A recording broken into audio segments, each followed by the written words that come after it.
Many countries in the world are already letting international students, workers, and families to enter the country. All G7 countries except Japan, so US, Canada, Germany, France, the UK, Italy, are letting students, workers, and families enter in the country. I hope with this video I can show that it's possible to keep the number of transmissions low and at the same time have international students entering the country. Today I'm here with Eddy. I interviewed Eddy in this same channel 2 weeks ago. In case you haven't seen the video yet, you can click in the link up here and you can watch the video. Eddy works with me for Gogo World. He's in charge of gogohanguk, a study abroad agency for who wants to live and study in South Korea. I'm here in Japan and he's in South Korea. However, today is not really about our jobs, it's more about understanding how can Korea be successful with handling the virus and still having students coming in. Hi Eddy, how are you today? Good, how are you? Thank you again for your time. I want to start asking, how is the situation right now in Korea? Before we get into that part, first of all, I'm sorry for having not great quality video last time. Sorry about it. So for today, I hope the quality would be much better. Okay, back to our topic today. So situation in Korea is pretty, I would say, similar than before. So currently we have average like 400, 600 cases new cases per day. And it has been, I don't know, since early this year, has been like up and down, same as any other countries. So I would think that this is kind of a normal situation in Korea. And are students able to enter South Korea? How is the situation for students? Yes, I mean, like I said before, from the beginning, Korea doesn't really, stop people coming, outside of Korea coming to our country, and including the international students. So they are, of course, there are certain rules that they need to follow, but with that rules, they can enter Korea freely. Okay, and how exactly the thing work? How is the process for international students who want to apply for, let's say, a language school in South Korea and wants to go to study in South Korea?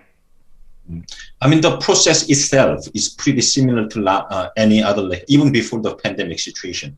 Only certain things, certain government rules are applied. So, for example, before flying to Korea, they need to get like test within like 48 or 72 hours before like departure date. When they get a negative result, they can fly to Korea, and then they need to do 14 days quarantine in different location based on their visa. And after the 14 days, if they don't have any symptom, if the PCR test, another PCR test is in Korea are negative, then they are free after 14 days. Okay. And did you experience, since I know you're working and you're helping a lot of students, did you experience any issue, any problem with a student entering the country? Anything that you heard or you experienced yourself? Not really. I mean, we tell them what to do in advance, like far in advance. So there are, like I said, there is only certain rules they need to follow up. Of course, sometimes the PCR test they do a little bit early, then like 48 or 72 hours, or maybe if they arrived in here and then if they cannot, if they have like a high fever at the airport, then there are like another test at the airport, and after the test they can go out, they can go to their accommodation. So that's something that they cannot predict. So we tell them what to do in advance, like I said, and then if they follow the steps, then there are no difficulties for them, I think, to enter the Korea. And I think you had a lot of students from Europe and America, from Western countries, coming this March and in April, and they all came smoothly in, and they all were able to start living and studying in South Korea, correct? Yes, we just kind of finished March applications, and they are already studying in here. So like I said, during the 14 days quarantine, if everything is okay, then they are just like attending the class. Of course, some schools like doing the online class, or some schools like offline class, or back and forth. Other than that, it went smooth. And then maybe I want to ask something for students. Maybe they watch this video, someone that has applied with gogohanguk and is really looking forward to go to Korea this June, because the next term in case of South Korea will be June and then September. How is life in Korea right now? So let's say I'm a student that I'm really going to Korea next month, or I'm going to Korea in a few months. I've applied with gogohanguk, so I'm expecting to go to study in Seoul or Busan. How is life for a student in South Korea now? I mean, I think it's a pretty we adapted the culture. I mean, the pandemic culture. So of course, the government has some rules based on the confirmed cases, based on the pandemic situation. So, for example, they need to be inside of the houses if possible, and if they go out, then they always wear the mask. And some shops are based on, of course, the criteria. Some shops are closed 10 p.m., 9 p.m. or 11 p.m. So if you follow those rules, then others' life are pretty similar.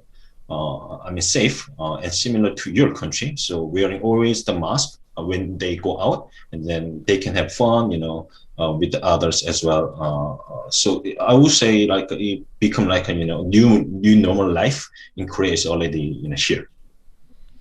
Okay, so I think that's it's a relief for who's really going to leave their country very soon and going to Korea, that you can really have a new normal life, like you said. I think you described really well. And also I heard that Korea has already said very clearly, in case someone is not vaccinated yet but goes to Korea as a foreign student, you will get the vaccine when it's your turn. Is it correct? Yes. So our government started the vaccine from the late February of this year. And then we are in the stage of the older people and the public service people got vaccinations these days. And then based on that, the foreign people as well, if they have a certain age, then they will get the vaccine, same as a Korean national, for free. Okay, so that's regardless of the nationality, you get it for free. Of course, it depends on the age range, because as everywhere in the world, they give priority to older people, because unfortunately, COVID is really affecting more the elderly. One criteria for that would be the foreign people has to have registered a card with them, so that they can get vaccination from the government for free. And the student can register this card, right? Yeah, they have to. They have to. So if they are going to stay longer with the visa, then they have to do that. Otherwise, they will get the fine. Okay. So that makes sense.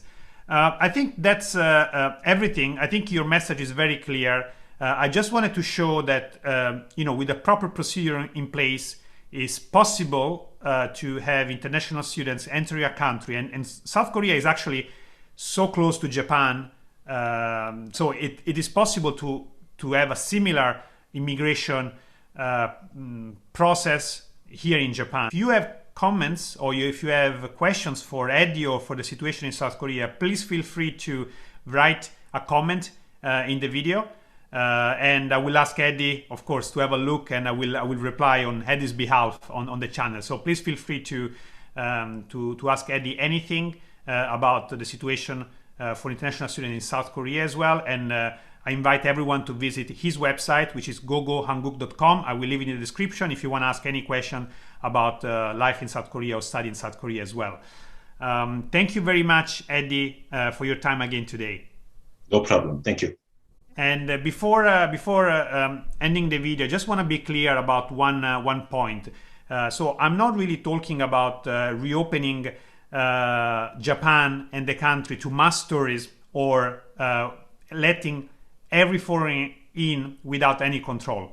I'm talking about having a controlled immigration, letting long-term residents as students, workers, and families who have the right paperwork done and are necessary for the economy of Japan. And also there are people that have invested long-term with Japan, study, for example, already the Japanese language, and believing that Japan is a country that wants to welcome them. So I'm talking about letting these people in with a controlled immigration. In order to enter Japan, students will have to follow the necessary measures to avoid the spread of the virus.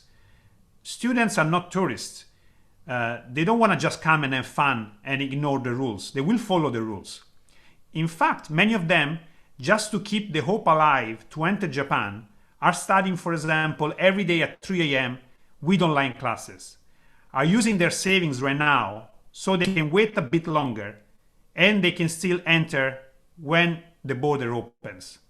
They have paid tuition fees, they have paid accommodation fees, they have left jobs and apartments in their countries because they're waiting to enter Japan.